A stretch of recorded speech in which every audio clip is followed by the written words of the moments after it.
રાજકોટમાં ભેળસેડિયા વેપારીઓ સામે મનપાનો મોટો સપાટો કર્યો. 53 પેઢી અને રેસ્ટોરન્ટમાં ચેકિંગ દરમિયાન 1226 કિલો અખાદ્ય જથ્થો નાશ કરાયો હતો. ગંદકી અને વાસી ખોરાક મળતા 4 ફૂડ પેઢીઓ સીલ કરવામાં આવી હતી. 42,000નો દંડ અને 25 વેપારીઓને કડક નોટિસ ફટકારાઈ હતી. સુરત નવી સિવિલ હોસ્પિટલને ₹30 લાખનું અત્યાધુનિક સોનોગ્રાફી મશીન ભેટ મળ્યું હતું. નવા મશીનથી ગર્ભવતી મહિલાઓ સહિત દર્દીઓને નિઃશુલ્ક અને વધુ સચોટ સારવાર મળશે. હાઈ રિસ્ક પ્રેગ્નન્સી અને ઇકોકાર્ડિયોગ્રાફીની સુવિધાથી દર્દીઓને મોટી રાહત મળશે. I am Sadhna Sabu, TRF chair from Rotary Club of Surat Seaface. हम सब members Rotary club of Surat Seaface से आए हैं और ओकेजन है हमने एक machine sonography machine civil hospital में जिसकी बहुत ज़रूरत थी, जिसकी कॉस्ट अराउंड 30 लाख रुपीस है, वो हम डोनेट कर रहे हैं ग्लोबल ग्रांट की प्रोजेक्ट की मदद से. रोटरी फाउंडेशन, रोटरी इंटरनेशनल, दूसरे क्लब ने बाहर से ताइवान के क्लब ने भी हमें हेल्प किया है, रोटरी इंटरनेशनल ने हेल्प किया है इस अमाउंट को जमा करने में और सबकी हेल्प से ये प्रोजेक्ट आज सक्सेसफुल हो रहा है और हम लोग एबल टू हेल्प हैं नीडी पीपल के लिए और हम बिलीव करते हैं कि ये मशीन ये लोग बहुत अच्छे से यूज़ करेंगे और साल दर साल उसके बेनिफिट्स नीडी पीपल को मिलते रहेंगे. નમસ્કાર. આજે સુરત સિવિલ ખાતે ગાયનેક વિભાગમાં rotary club of Surat C face દ્વારા એક ખૂબ જ સરસ દાન કરવામાં આવ્યું છે, જેમાં એમને sonography machine, high and sonography machine અને એની સાથે પ્રેગ્નન્ટ પેશન્ટ્સનું ઇકો 2D ઇકોકાર્ડિયોગ્રાફી થઈ શકે, જેથી કરીને ફ્યુચરમાં પ્રેગ્નન્ટ પેશન્ટ્સને આ બિલ્ડિંગ છોડીને બીજી બિલ્ડિંગમાં ઇકો માટે નહીં જવું પડે. એટલે બંને વસ્તુ થશે, સોનોગ્રાફી થશે ને ઇકો થશે. એવા મહિલાઓ માટે આ સરસ મજાનું મશીન આપ્યું છે અને જે અહીંયા સ્ટેમ સેલમાં પહેલા માળે સિચ્યુએટેડ છે. અને અમે ખરેખર C face rotary club of સુરતના આભારી છે કે આ રીતે અમને એક યોગદાન આપ્યું છે અને અમે ચોક્કસ કહીશું કે આ મશીનને પ્રોપર સારી રીતે વાપરીશું અને નીડી જે પેશન્ટ છે એને બેનિફિટ થાય એવું ચોક્કસ કરવામાં આવશે. ધન્યવાદ. હું doctor Ragini Varma, gynaec and obstetrics વિભાગની પ્રોફેસર અને હેડ છું અને સુરત સિવિલ હોસ્પિટલના ગાયનેક વિભાગમાં રોજ લગભગ 100થી 150 એન્ટીનેટલ પેશન્ટ્સ ચેકઅપ માટે આવે છે અને સિવિલ હોસ્પિટલ સુરતમાં ગુજરાત પ્રદેશની મેડિકલ કોલેજીસમાં સૌથી વધારે ડિલિવરીઝ થાય છે અને આ હોસ્પિટલ સાઉથ ગુજરાતના ટર્શરી રેફરલ સેન્ટર હોવાથી અહીંયા વેરી હાઈ રિસ્ક પ્રેગ્નન્સી ઘણી માત્રામાં જોવા મળે છે. સુરત રોટરી ક્લબ તરફથી અમને જે સોનોગ્રાફી મશીન મળી છે તે એક એડવાન્સ્ડ વર્ઝનની અલ્ટ્રાસોનોગ્રાફી મશીન છે, જેમાં ટ્રાન્સએબ્ડોમિનલ, ટ્રાન્સવેજાઇનલ, ડોપલર ફેસિલિટી તો ઉપલબ્ધ છે. એની ઉપરાંત એમાં એડલ્ટ ઇકોકાર્ડિયોગ્રાફીની પણ ફેસિલિટી છે, જેનાથી નવી સિવિલ હોસ્પિટલ સુરત આવતી સ્ટેમ સેલમાં ટ્રીટમેન્ટ લેતી સગર્ભા બહેનોને બહુ ફાયદો થશે. તો સુરત સિવિલ તરફથી હું રોટરી ક્લબ સુરત સીફેસની આભારી છું કે એ લોકો મદદ માટે આગળ આવ્યા અને એ લોકોએ અમને આ મશીન ડોનેશનમાં આપી. So thank you. સુરતમાં સેફ હાઉસ લોકરમાંથી ₹2.69 કરોડના 206 તોલા સોનું ગાયબ થવાનો ચકચારભર્યો મામલો સામે આવ્યો હતો. લોકર તોડી ચોરીના કેસમાં સંચાલક પિતા અને 2 પુત્ર સહિત 4 સામે ગુનો નોંધાયો હતો. પોલીસે 3 આરોપીઓની ધરપકડ કરી વધુ પૂછપરછ શરૂ કરી છે. ઘટના બાદ ગ્રાહકો લોકરમાં દાગીના ચકાસવા મોટી સંખ્યામાં ઉમટી પડ્યા હતા. कल 27 तारीख को सिंगनपुर पुलिस स्टेशन विस्तार में गुना दाखिल हुआ है, जिसमें बनाव इस प्रकार है कि नक्षत्र सेफ लॉकर नाम की एक इंस्टीट्यूशन जो 2015 से सिंगनपुर 4 रास्ता के पास लॉकर फैसिलिटी देने का काम कर रही है, उसमें से एक फरियादी जिसका नाम रमेश भाई बगानी है, उसका कहना यह है कि उसके लॉकर में से 63 तोला सोना है जो गायब हो गया है. इसके बारे में जब हमें पता लगा तो इसके साथ साथ 5 और लॉकर के जो कस्टमर्स हैं उनका भी सामान गायब हो गया और अभी तक जो हमें इंफॉर्मेशन मिली है उसके तहत 6 लॉकर में से टोटल 207 तोला जितना सामान, जिसकी वैल्यू लगभग 2,67,00,000 रुपए जितनी बनती है, अभी गायब हुआ है.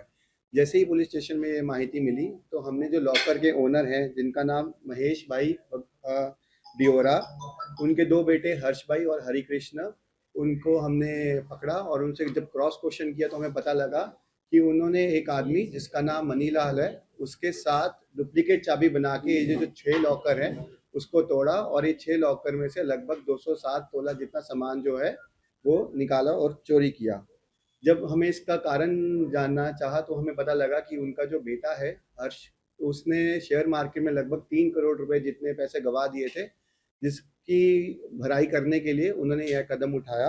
और इस पूरे बनाव में सिंगनपुर पुलिस स्टेशन में एफआईआर दाखिल हुई है भारतीय न्याय संहिता 316(2), 316(5) और 61(2) के तहत दाखिल किया गया है। अभी तक का जितना भी सामान गायब हुआ है उसमें से 15 लाख जो है कैश हमने रिकवर कर लिया है और आगे भी इन्होंने जो सामान चोरी करके किसी सोनी को दिया है उनके साथ भी पूछताछ जारी है और पुलिस की कोशिश रहेगी ज़्यादा से ज़्यादा सामान रिकवर किया जाए और आगे की तपास अभी चल रही है। जो नक्षत्र सेफ हाउस जो नाम है, जो ओनर मैंने बताया, उनकी टोटल 4 ब्रांच है पूरे सूरत सिटी में, एक सिंगनपुर में, 2 महिदरपुरा पुलिस स्टेशन विस्तार में और एक वराछा में। एक सेफ हाउस में लगभग 600 से 700 लॉकर जितने होते हैं, जिसमें अलग अलग साइज़ के होते हैं, छोटा, मीडियम, बड़े साइज़ का, और उसी साइज़ के हिसाब से इनका जो एनुअल रेंट होता है वो भी डिसाइड किया जाता है। तो ये जो सिंगनपुर 4 रास्ता में जो नक्षत्र सेफ हाउस था, ये बनाव उस लॉकर फैसिलिटी में हुआ है। अभी तक जो ये बनाव पूरा बना है, दूसरे लॉकर फैसिलिटी में से कोई भी हमारे तक फरियादी नहीं पहुंचा है।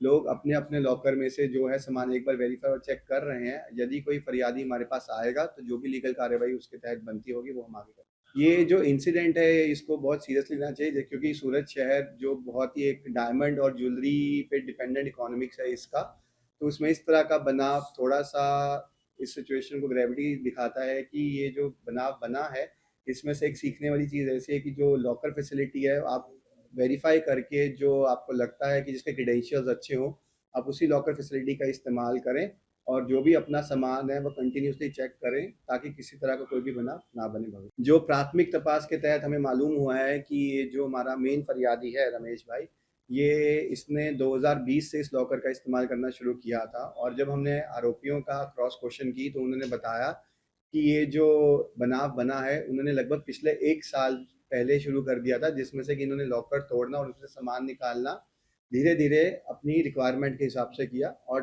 पिछले 1 साल में अब तक टोटल 2 करोड़ 67 लाख जितना सामान इन्होंने चोरी किया। जितने भी ये सेफ हाउसेज होते हैं सब रजिस्टर्ड सेफ हाउसेज ही होते हैं, बट सिंस इसमें से जो ओनर है उसके बेटे ने शेयर मार्केट में पैसे गवा दिए थे तो उस पैसे की भरपाई के लिए उन्होंने ऐसा करा। ગાંધીધામ ટ્રાન્સપોર્ટ વેપારી અપહરણ કેસમાં પૂર્વ કચ્છ પોલીસને મોટી સફળતા મળી હતી।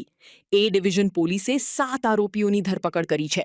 આરોપીઓ પાસેથી 9.68 લાખની રોકડ અને 11 મોબાઈલ કબજે કરાયા હતા।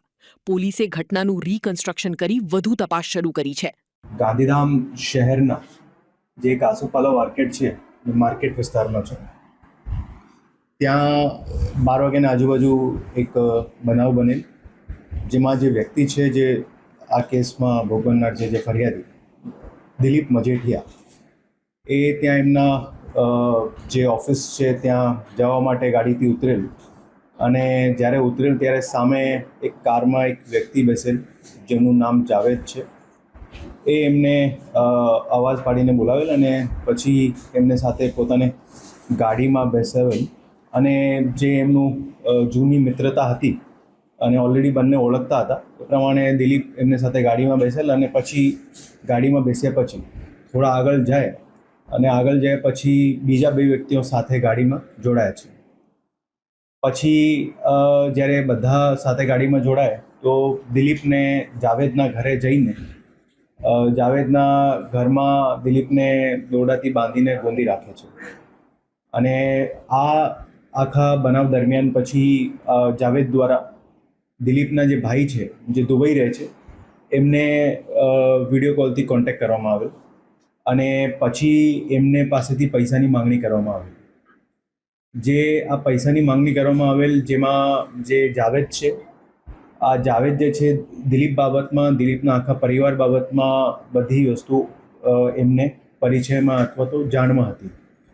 એનું મેઇન કારણ હતું કે જે દિલીપ અને જાવેદના જે એક કોમન ફ્રેન્ડ છે જેનું નામ છે હર્ષ સદાતપુરી, એ હર્ષ અને જે ભોગ બનનાર છે એ ઘણા ટાઈમથી મિત્રો છે અને ઓળખતા પણ હતા અને એ લોકોનો આપસમાં પૈસાનો વ્યવહાર પણ હતો અને એમાં જે દિલીપ છે એ હર્ષ પાસેથી ઘણી રકમ જે છે એમને માંગવાની પણ હતી, પેન્ડિંગ હતી. પછી જ્યારે જાવેદને ઘરે ત્યાં દિલીપને ગોંધી રાખે છે ત્યારે જે એમને ભાઈ સાથે દુબઈથી જે વિડીયો કોલિંગથી કોન્ટેક્ટ થાય ત્યારે એમને પાસેથી જે છે પૈસાની માંગણી કરવામાં આવે છે $, અને જે પૈસાની માંગણી કરવામાં આવે એ પૈસા જે છે એમને અલગ અલગ ઇલેક્ટ્રોનિક ટ્રાન્ઝેક્શનથી એ પૈસા આપવામાં પણ આવે છે જાવેદને. અને એ જ્યારે પૈસા આપવામાં આવે એના પછી દિલીપને જાવેદ દ્વારા એક ગાડીમાં ગાંધીધામના ઓસ્લો સર્કલને ત્યાં નજીકમાં એમને છોડી મૂકવામાં આવે છે. જ્યારે બનાવ બનેલ હતું, બનાવની જ્યારે પોલીસને જાણ થઈ, જ્યારે આ બધું ચાલતું હતું ત્યારે તાત્કાલિક એ ડિવિઝન પોલીસ સ્ટેશનની ટીમ, LCBની ટીમ અને ખાસ કરીને રેન્જ આઈજી શ્રી ચિરાગ કોરડિયા સરના માર્ગદર્શન હેઠળ અલગ અલગ ટીમો આમાં ગોઠવવામાં આવેલ હતી. અને તાત્કાલિક જે પ્રાથમિક માહિતી મળી એ મુજબ જે એમની શોપથી યાની કે જે ઓફિસ હતી ત્યાંથી જે એમને ગાડીમાં બેસાડવામાં આવેલ હતું અને ત્યાંથી લઈને અલગ અલગ જેટલા એંગલ્સ હતા એ બધા અલગ અલગ ટીમ દ્વારા એમાં તપાસ કરવામાં આવતા હતા. અને મીનવાઇલ જે આપણે વાત કરી એમાં જ્યારે 12 વાગ્યાની આજુબાજુ એ ગાડીમાં બેઠ્યા અને લગભગ 2 કલાકમાં એમને પાછો ડ્રોપ કરવામાં આવેલો. ત્યારે પ્રાથમિક રીતે ફરિયાદી દ્વારા, કારણ કે જ્યારે તાત્કાલિક તાજેતરમાં બનાવ બનેલો જ હતું, તો જે પ્રાથમિક રીતે ફરિયાદી દ્વારા જે વસ્તુ જાણવામાં આવેલી એ પ્રમાણે ઇનિશિયલ એવી જાણ મળી હતી કે 20 લાખ રૂપિયા એમને આંગળીએથી ટ્રાન્ઝેક્શન થઈ રહ્યું છે અને એમાં ટ્રાન્ઝેક્શન થયું નથી પછી, કારણ કે દરેક જગ્યાએ જે છે પોલીસનો મૂવમેન્ટ ચાલતો હતો એવી પ્રાથમિક વિગત હતી. પણ જ્યારે બનાવની આગળ તપાસ કરવામાં આવતા હતા ત્યારે આ વિગત બારે આવી કે ખરેખર જે છે પૈસાનું ટ્રાન્ઝેક્શન, કારણ કે જે જાવેદના ઘરે દિલીપને ગોંધી રાખેલો હતું આ એક રૂમમાં હતો અને બીજા રૂમમાંથી જાવેદ દ્વારા એમના ભાઈથી કોન્ટેક્ટ કરવામાં આવેલો હતું અને પછી એ બધા ટ્રાન્ઝેક્શન થઈ રહ્યા હતા. એટલે ટોટલ મળાવીને લગભગ $5,85,000 જે છે $, એમનું ટ્રાન્ઝેક્શન થયેલું, જેનું લગભગ જે માર્કેટ કિંમત છે એ લગભગ 5.5 કરોડ જેટલી છે. અને આ પૈસા મળ્યા પછી જે છે એમને દિલીપને ત્યાં ડ્રોપ કરવામાં આવેલું. બનાવ ગંભીર હતું અને એ પ્રમાણે પોલીસ દ્વારા પણ ગંભીરતાથી આ બનાવની તપાસ પણ ચાલતી હતી અને અલગ અલગ બધા એંગલમાં પોલીસ દ્વારા તાત્કાલિક જ્યારે બનાવ બન્યું ત્યારે જ જે છે તપાસ ચાલુ કરવામાં આવેલ હતી. અને જે બનાવની વિગત અત્યાર સુધીમાં ધ્યાને આવેલ છે, જે કારણ શું હતું, કોણ કર્યું, આખી વસ્તુ, એમાં જે સૌથી મેઇન વસ્તુ છે કે આખી પ્લાનિંગ જે છે હર્ષ સરદારપુરી દ્વારા કરવામાં આવેલ હતી, જે દિલીપના મિત્ર પણ છે અને લગભગ એમની બધી બાબતોમાં હર્ષ સરદારપુરીને ખબર હતી કે દિલીપનો પરિવાર શું છે, એમની એક્ટિવિટી શું છે, શું મૂવમેન્ટ હોય છે, બધી બાબતમાં હર્ષ સરદારપુરી જે છે એમના ઓલરેડી અલગ અલગ જગ્યાએથી ઘણા બધા દેનદારી છે પૈસાની. એટલે આની સાથે સાથે જાવેદને પણ જે છે એ મિત્ર હતા. એટલે હર્ષ અને જાવેદ અને એમની સાથે બીજા 2-3 લોકો એ બધા સાથે મળીને આ આખી બનાવની આખું કાવતરું જે છે એ લોકો દ્વારા રચવામાં આવેલું. અને એમાં જે હર્ષ દ્વારા પ્લાનિંગ હતી અને જે એક્ઝિક્યુશન હતું એ એક્ઝિક્યુશનમાં જાવેદને સાથે બીજા 2 લોકો, જેમાં એક રિઝવાન કરેન છે અને એક સોહેલ કરેન છે, એ લોકો દ્વારા એનું એક્ઝિક્યુશન કરવામાં આવેલું. અને જે હર્ષ છે એમને પૈસાની જરૂરત હતી, જે પ્રાથમિક રીતે જાણવા મળે છે એના માટે, અને એના કોઈ દેનદારી હોય તો એ દેનદારી પૂરી થઈ જાય એના માટે જાવેદ સાથે મળીને અને બીજા જે લોકો સાથે છે, જેમાં જાવેદના ભાઈ પણ છે, જે એક શબીર કરેન છે, જેમને પોલીસ દ્વારા ડિટેન કરવામાં આવેલો છે અને ઓલરેડી અરેસ્ટ કરવામાં આવેલું છે.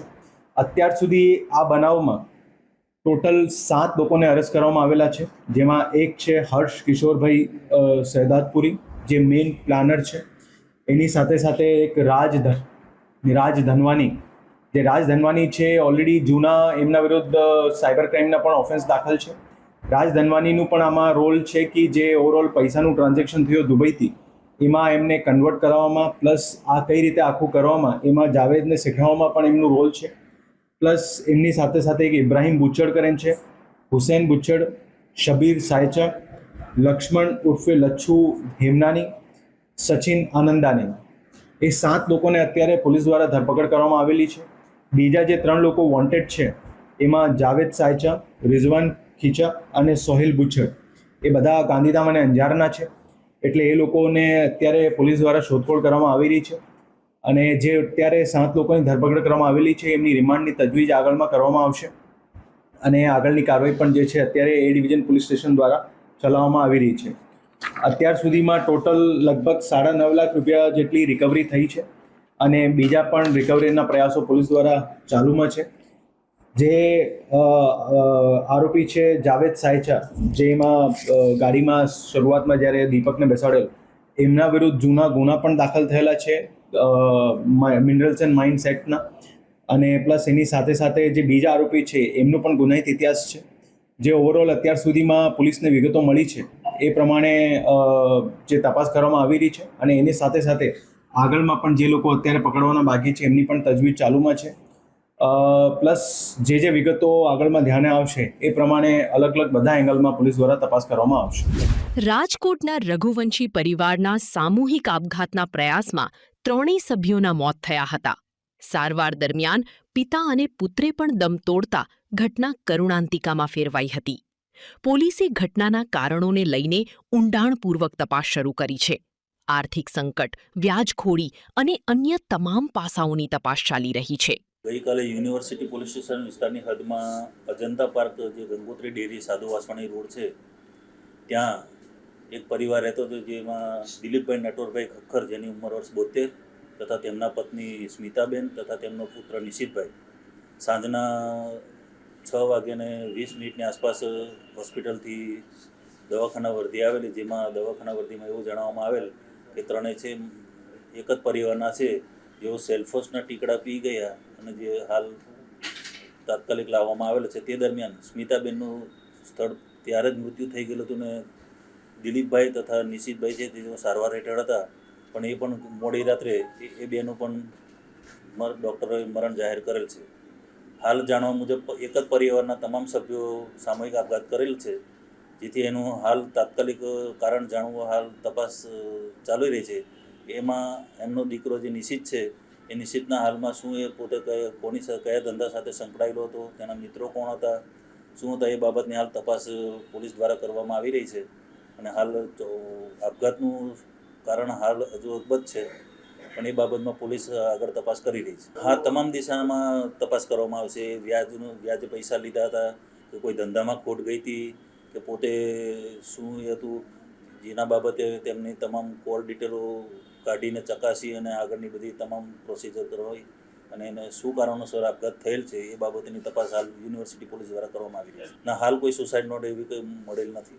હા, પહેલાં તો જે મરણ જનાર છે તમામની કોલ ડિટેલ કાઢવામાં આવશે. કોલ ડિટેલની અંદર કોની સાથે સંપર્ક છે એ બધી એ બાબતમાં તપાસ કરવામાં આવશે. રાજકોટમાં સોશિયલ મીડિયા પર વાયરલ વિડીયોને લઈને દાંપત્ય વિવાદનો મામલો ચર્ચામાં આવ્યો છે. પીડિત મહિલાએ પતિ પર અન્ય યુવતી સાથે સંબંધ હોવાના ગંભીર આક્ષેપ કર્યા છે. મહિલાએ 4 સંતાનો સાથે અન્યાય થયો હોવાનો દાવો કર્યો છે. આ મામલે મહિલાએ મીડિયા સમક્ષ પોતાની વ્યથા વ્યક્ત કરી છે. 2 દિવસ પહેલાં એક વિડીયો વાયરલ થયો હતો, જેમાં પતિ દ્વારા પત્નીને ઢોર મારવામાં આવ્યો હતો. જે પીડિત મહિલા છે તે અબ તક મીડિયા સમક્ષ આવી છે. તેમની સાથે વાત કરીશું. શું નામ બેન આપનું? જયશ્રીબેન નયનભાઈ ચાંદ. શું ઘટના શું બની હતી? તમને ઢોર મારવામાં આવ્યો છે, શું હકીકત છે?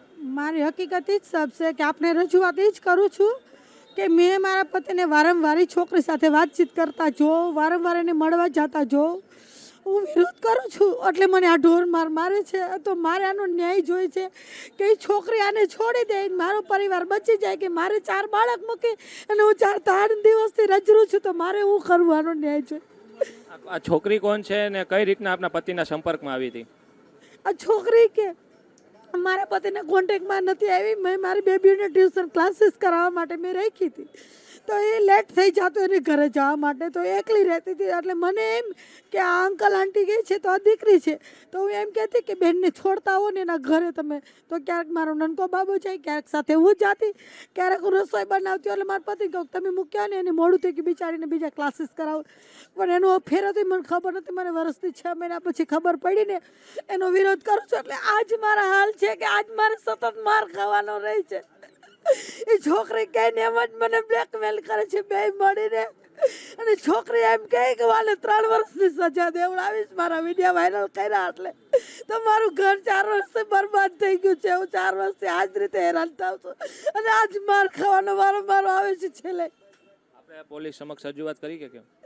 વારંવાર રજૂઆત કરું છું તો ત્યાં મને અરજી દઈને ફોર્સ લાવીને સમજાવીને ઘરે લઈ જાય.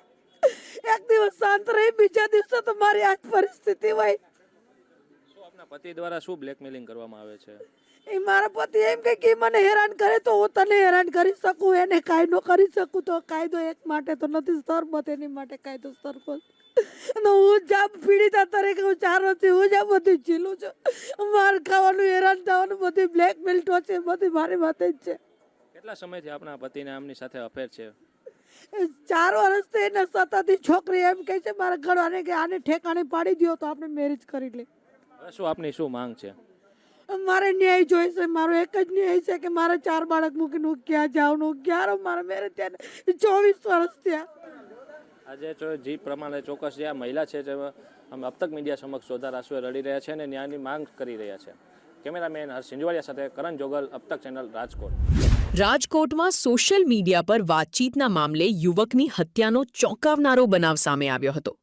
મિત્ર સહિત 4 શખ્સોએ યુવકને બોલાવી પાઇપ વડે હુમલો કર્યો હતો. ગંભીર રીતે ઘાયલ યુવકને ઘર નજીક ફેંકી આરોપીઓ ફરાર થઈ ગયા હતા. પોલીસે ગુનો નોંધી આરોપીઓને ઝડપી લેવા તપાસ શરૂ કરી છે.